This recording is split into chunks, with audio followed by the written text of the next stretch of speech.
Hello traders, this is Rich from tradesight. Here's a look at our market leading stocks via our proprietary scans for the coming session. This is for Wednesday, October 9th, 2014. We had another down day with some pretty racking up some pretty sustainable, pretty notable losses here. We actually closed at a new low close on the move, most of the majors.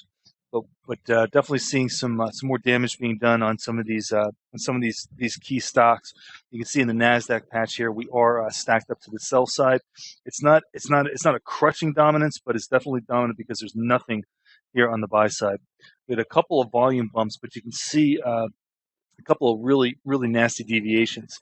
Baidu was up all morning and they came in and crushed it in the afternoon. Closed 1.5% below the day's VWAP. So in the late in the day, there were just no bids for this. That one has a downside CPS signal for tomorrow. Biogen, which we were tracking short, never really got below that level that we were looking for it to break. Take a look at the daily and you'll spot that. I was 2.5% below the day's open.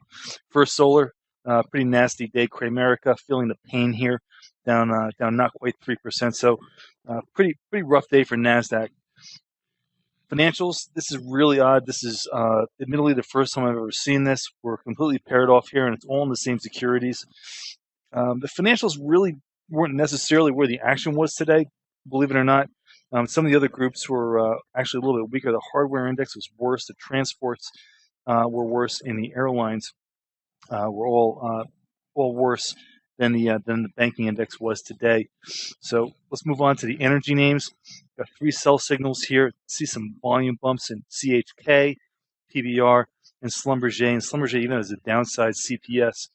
Also worth noting, oil futures settled down below $89. This is going to be a new low settlement on the move. So we're extending this to the downside. It is a very extended move now, so make no mistake that there's plenty of oversold energy in it.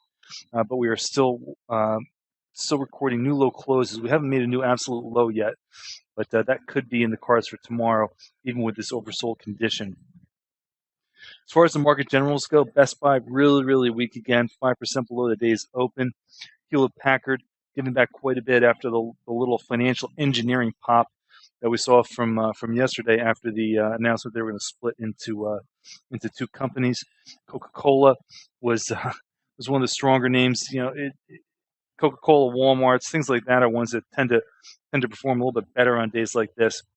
That actually closed above the day's open on volume. Walmart closed above the day's open on decent volume, so no surprise there. Housing names had a volume bump in NVR, but it was really fairly contained here. I think you'll see a little more action in the housing names tomorrow after we get the FOMC minutes released tomorrow afternoon.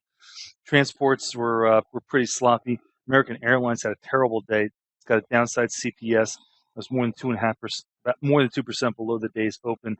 All the transports were pretty weak today. Commodities still not really responding yet.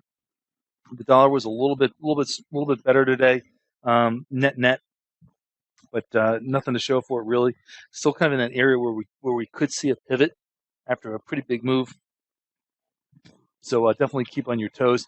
ABX almost 4% below the day's open on increased volume. You'll see that theme in a lot of these names, especially the precious metal names. Newmont had a downside CPS, 3% below the day's open. So there's just no bids for this right now. Anyway, folks, that's it for tonight. Tomorrow's the FOMC minutes release, as we'd talked about before. So expect a little bit more action tomorrow. All right. As always, thanks for listening. This has been Rich for tradesight.